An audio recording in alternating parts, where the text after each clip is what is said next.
പിണറായിയുടെ അമേരിക്ക സന്ദർശനത്തോടു കൂടി തന്നെ കേരളത്തിൽ ചർച്ചയായ ഒരു പ്രളയമാണ് ടെക്സസിലെ ആ സംഭവവുമായി ബന്ധപ്പെട്ട് ഇപ്പോൾ 82 പേരാണ് മരിച്ചിരിക്കുന്നത്. കാരണം ഇനിയും 40-ലധികം പേരെ കണ്ടെത്താനുമുണ്ട്. എന്താണ് ടെക്സസിൽ സംഭവിക്കുന്നത്?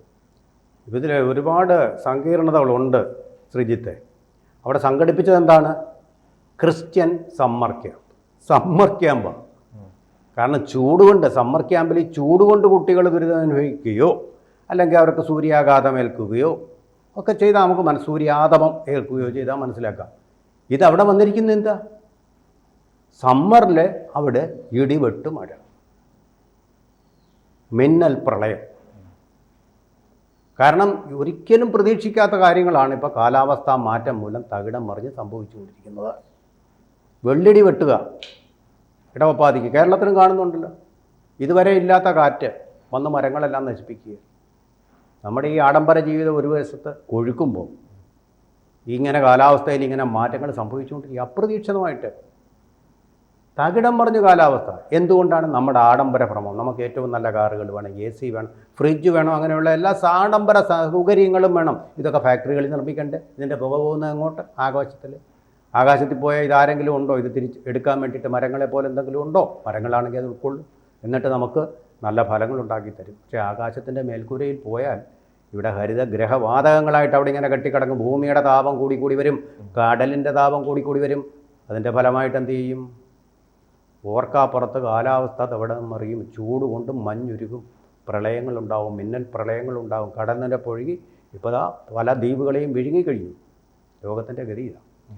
ആ കാലാവസ്ഥാ മാറ്റത്തിൻ്റെ ഫലമായിട്ടാണ് സമ്മർ ക്യാമ്പ് ആഘോഷിക്കാൻ വെളിയിൽ ഇറങ്ങിപ്പോയ ആൾക്കാർക്ക് കുറച്ച് ആശ്വാസം, കുളിര് കിട്ടുമെന്ന് വിചാരിച്ച് പോയവർക്ക് കിട്ടിയത് മരണം. 100-200 പേരുമായിട്ട് പോയതാണ് ക്രിസ്ത്യൻ ക്യാമ്പ്. കൗൺസിലർമാരുണ്ട്. പക്ഷേ ഈ കേരളത്തിലെ ചർച്ചയതിൻ്റെ അടിസ്ഥാനം അറിയാലോ. പിണറായി വിജയൻ്റെ സന്ദർശനവുമായി ബന്ധപ്പെട്ടാണ്. പിണറായി പോകുന്നിടത്ത് മുഴുവൻ ഈ വലിയ ദുരന്തങ്ങൾ വരുമെന്നാണ് സമൂഹ മാധ്യമങ്ങൾ ഉൾപ്പെടെ ചർച്ചയാകുന്നത്. സാറ്റലൈറ്റ് മാധ്യമങ്ങൾ ഉൾപ്പെടെ അങ്ങനെ ഒരു നരേറ്റീവ് സൃഷ്ടിക്കാൻ ശ്രമിക്കുന്നുണ്ട്. പിണറായി തൊടാതെ ചർച്ച നടത്തുകയാണ്. ശരിയാണ്. ഞാൻ എൻ്റെ പ്രാർത്ഥന എന്ന് പറഞ്ഞാൽ പിണറായി അവിടെ പോട്ടെ, ചെക്കപ്പ് കഴിഞ്ഞ് അദ്ദേഹത്തിന് ഒന്നുമില്ല, തിരിച്ചു വരട്ടെ. കാരണം അദ്ദേഹത്തിൻ്റെ നയങ്ങളും നടപ്പാക്കുന്ന രീതികളും അദ്ദേഹത്തിൻ്റെ ധാർഷ്ട്യവും ഫാഷിസവും ഹിറ്റ്ലറെ പോലെയുള്ള പെരുമാറ്റവും ഒന്നും, സ്റ്റാലിനെ പോലെയുള്ള പെരുമാറ്റവും ഒന്നും ഇഷ്ടപ്പെടുന്ന ആളല്ല ഞാൻ. പക്ഷേ കേരളത്തിൻ്റെ മുഖ്യമന്ത്രിയാണ് അദ്ദേഹം. അദ്ദേഹത്തെ ഞാൻ ബഹുമാനിക്കുന്നു. നല്ല കഴിവുള്ള രാഷ്ട്രീയ നേതാവ്. അതുപോലെ തന്നെ വൈദ്യുതി മന്ത്രിയും സഹകരണ വകുപ്പ് മന്ത്രിയായിരുന്നപ്പോൾ അത് നല്ല രീതിയിൽ നടത്തിയിരുന്ന, ബഹുമാനിക്കപ്പെടേണ്ട, ആദരിക്കപ്പെടേണ്ട ആൾ തന്നെയാണ്. അച്യുതാനന്ദനെ പോലെ അദ്ദേഹത്തിനും ഒന്നും സംഭവിക്കാതിരിക്കട്ടെ, കൂടുതൽ കാലം അദ്ദേഹം ജീവിച്ചിരിക്കട്ടെ എന്ന് പ്രാർത്ഥിക്കുന്നതോടൊപ്പം യാദൃശ്ചികമാകും കഴിഞ്ഞ പ്രാവശ്യം പോയപ്പോഴും അമേരിക്കയിൽ വലിയൊരു ദുരന്തം സംഭവിച്ചു, ഒരുപാട് പേര്. അദ്ദേഹം ഇക്കുറി അങ്ങോട്ട് ചെന്നപ്പോഴും അവിടെ അദ്ദേഹം ടെക്സസിലല്ല പോയത്, എങ്കിലും പരിശോധനയ്ക്ക് പോയപ്പോൾ അതിനേക്കാട്ടി വലിയൊരു ഇടിവെട്ട് ദുരന്തം സംഭവിച്ചിരിക്കുക. ഇതിപ്പോൾ ഏതാണ്ട് 120 പേര് മരിച്ചിരിക്കുകയാണ്. ഇത്രയധികം അത്യന്താധുനിക സൗകര്യങ്ങൾ, F-35B എന്നൊക്കെ പറയുന്ന ലോക്ക്ഹീഡിൻ്റെ സാധനങ്ങളും ഒക്കെയുള്ള ആകാശത്തിനും അപ്പുറം ബഹിരാകാശത്തേക്ക് പോയി, ചന്ദ്രനിലേക്ക് പോയി, ഇപ്പോൾ ചൊവ്വയിലേക്കൊക്കെ പോകുന്ന സ്ഥലത്ത് അവരുടെ കാലാവസ്ഥ മുൻകൂട്ടി കാണാനുള്ള സംവിധാനങ്ങൾ പോലും നിഷ്പ്രഭമാക്കിക്കൊണ്ട് കാലാവസ്ഥ മാറ്റം വന്ന് നിറഞ്ഞിരിക്കുക. അതിൻ്റെ ഫലമാണിത്. അല്ല മുഖ്യമന്ത്രി എന്നതിൻ്റെ ഫലമായിട്ടാണെന്നൊന്നും പറയുന്നില്ല. ട്രംപിനെ തന്നെ അവിടെ സന്ദർശിക്കുക. വെള്ളിയാഴ്ച അദ്ദേഹം ട്രംപ് ടെക്സസിൽ സന്ദർശനത്തിന് പോകുന്നുണ്ട്. നോക്കൂ, ഇത്രയധികം സൗകര്യങ്ങളുള്ള സൂപ്പർസോണിക്കും ഹൈപ്പർസോണിക്കും വിമാനങ്ങളുള്ള ഒരു രാജ്യത്തിൻ്റെ പ്രസിഡന്റ് അവിടെ പോകുന്ന വെള്ളിയാഴ്ച. ഇന്നിപ്പോൾ ചൊവ്വാഴ്ചയല്ലേ ആയിട്ടുള്ളൂ. ബുധൻ, വ്യാഴം, വെള്ളി 2 ദിവസം കഴിഞ്ഞേ അങ്ങോട്ട് പോകാൻ പറ്റത്തുള്ളൂ. ഇത്രയും വിമാനങ്ങൾ ചാർട്ടർ ചെയ്ത് പോകാം. ട്രംപിന് തന്നെ സ്വന്തമായിട്ട് വിമാനങ്ങളുണ്ട്, ഇവിടുത്തെ പോലല്ല. എന്നിട്ട് പോലും ഈ വെള്ളിയാഴ്ച എന്തൊരു അവധാനതയാണ് കാണിക്കുന്നത്. നമ്മുടെ ഇവിടെയാണെങ്കിൽ പ്രതിഷേധങ്ങൾ ഉയർന്നേനെ. മണിപ്പൂരിൽ പ്രധാനമന്ത്രി പോയില്ലെന്ന് പറഞ്ഞ് ഇപ്പോഴും പ്രതിഷേധങ്ങൾ നടന്നുകൊണ്ടിരിക്കുകയല്ലേ. അപ്പോൾ അങ്ങനെ കാലാവസ്ഥകൾ മാറുമ്പോൾ അതുപോലെ ഇതുമായിട്ട് ബന്ധപ്പെടുത്താവുന്ന പിണറായി വിജയൻ്റെ സന്ദർശനം മാത്രമല്ല, നോസ്ട്രഡാമസിനെ പോലെയുള്ളൊരു പ്രവാചകൻ ജപ്പാനിലും ഉണ്ടായിരുന്നു.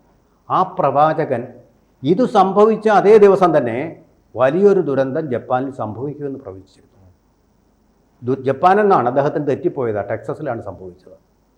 ആ പറഞ്ഞ ദിവസം തന്നെ വലിയൊരു ദുരന്തം സംഭവിച്ചു. അതും യാദൃച്ഛികമാകാം. അതിന് നമുക്ക് തെളിവില്ലാത്തടത്തോളം, സയൻറ്റിഫിക്കലി പ്രോവണല്ലാത്തടത്തോളം നമുക്ക് വിശ്വസിക്കാൻ പറ്റില്ല.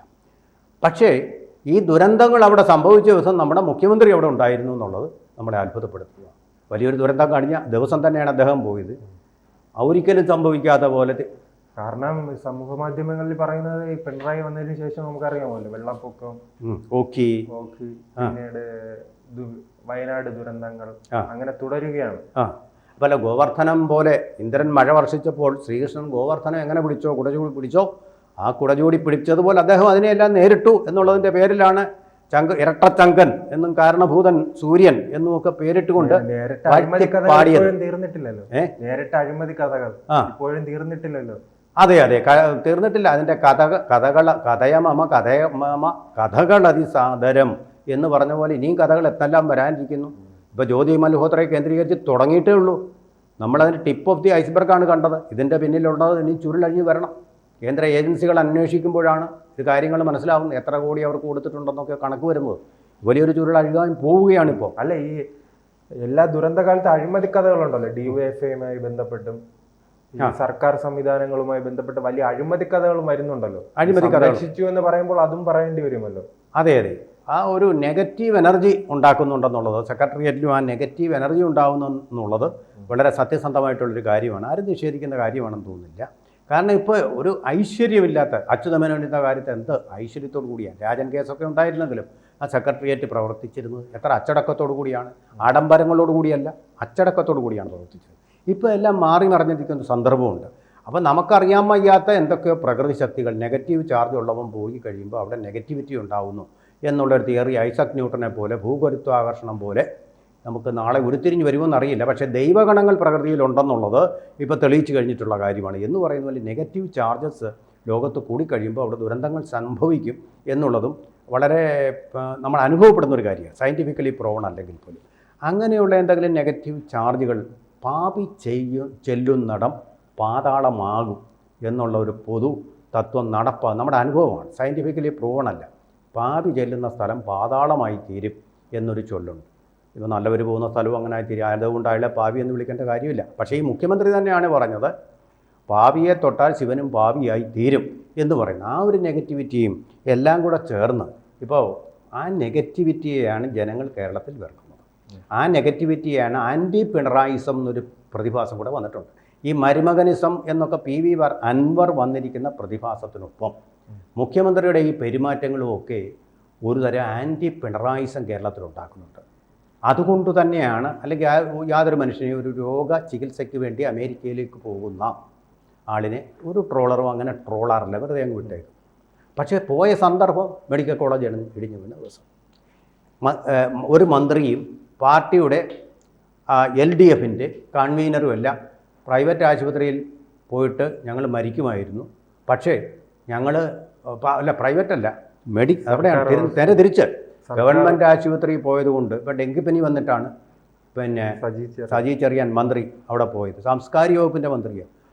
ഞാനവിടെ കിടന്നെങ്കിൽ മരിച്ചു പോയി ഇനി. അതുകൊണ്ട് പ്രൈവറ്റ് ആശുപത്രി, അമൃത ആശുപത്രി എറണാകുളം, അവിടെ പോയാൽ രക്ഷപ്പെട്ട്. ഇതുപോലെ തന്നെ P. രാമകൃഷ്ണൻ LDF കൺവീനറും പറഞ്ഞിട്ടുണ്ട്. അപ്പോൾ ഇവരുടെ വിശ്വാസ്യത ആരാണ് അപ്പോൾ പ്രൈവറ്റ് ആശുപത്രികളെ മാർക്കറ്റ് ചെയ്യുന്നത്, അവർക്ക് അനുകൂലമായിട്ടുള്ള സാഹചര്യം സൃഷ്ടിക്കുന്നത്, അവർക്ക് വേണ്ടി പ്രചാരണം നടത്തുന്നത്? നിങ്ങളുടെ സജി ചെറിയാനും അതുപോലെ തന്നെ നിങ്ങളുടെ P. രാമകൃഷ്ണനും അല്ലേ ഇത് ചെയ്തുകൊണ്ടിരിക്കുന്നത്? എന്നിട്ട് പറയുകയാണ് അദ്ദേഹം പാവം ഹാരിസ് ചിറമേലാണ് അത് ചെയ്തുകൊണ്ടിരിക്കുന്നത്, പ്രതിപക്ഷമാണ് അത് ചെയ്തുകൊണ്ടിരിക്കുന്നത്. നിങ്ങളുടെ മന്ത്രിയാണ് അനുഭവം വിവരിക്കുന്നത്. അതുപോലെ പണ്ട് PS അച്യുതാനന്ദൻ, അദ്ദേഹം ഇപ്പം SUT ഹോസ്പിറ്റലിലൊന്നും വരാതിരിക്കട്ടെ, എങ്കിലും പറയാതിരിക്കാൻ നിർവാഹമില്ല, ലണ്ടനിലാണ് ചികിത്സയ്ക്ക് പോയത് അദ്ദേഹത്തിന് അസുഖം വന്നപ്പോൾ. അപ്പോൾ അദ്ദേഹത്തിനോട് ചോദിച്ചു, ലണ്ടൻ ആശുപത്രിയിൽ ഇരിക്കുന്ന പടം മനോരമ പിടിച്ചെടുത്ത് വലിയ പ്രാമുഖ്യത്തോടെ കൊടുത്തു. അപ്പോൾ അദ്ദേഹത്തിനോട് ചോദിച്ചു, എന്താണ് നിങ്ങൾ ലണ്ടനിൽ വന്നത്? കേരളത്തിലെ മെഡിക്കൽ കോളേജുകളൊക്കെ നമ്പർ 1 ആണെന്ന് പറയുന്നുണ്ട്. അത് ഞാനിവിടെ വന്നത് എൻ്റെ ജീവൻ രക്ഷിക്കാൻ വേണ്ടിയാണ്. അന്നേ അദ്ദേഹം പറഞ്ഞു വെച്ചിരുന്ന കാര്യമാണത്. ഇത് നമുക്കെല്ലാം അറിയാം. നമ്മളിവിടെ നമ്മൾ ഒന്നാം റാങ്ക് എന്ന് പറഞ്ഞിരുന്ന അത് ജനങ്ങൾക്ക് അനുഭവബോധ്യം കൂടി ആവണം. പറയാൻ നമുക്കിങ്ങനെ മേനി നടിക്കാം, എൻ്റെ ഉപ്പാപ്പ കുറേ ആനയുണ്ടായിരുന്നു, അതുപോലെയുള്ളത്. കൂടുതൽ വാർത്തകളും വിശേഷങ്ങളും നിങ്ങളിലേക്ക് എത്താൻ ABC മലയാളം സബ്സ്ക്രൈബ് ചെയ്യുക, ബെൽ ബട്ടണും അമർത്തുക.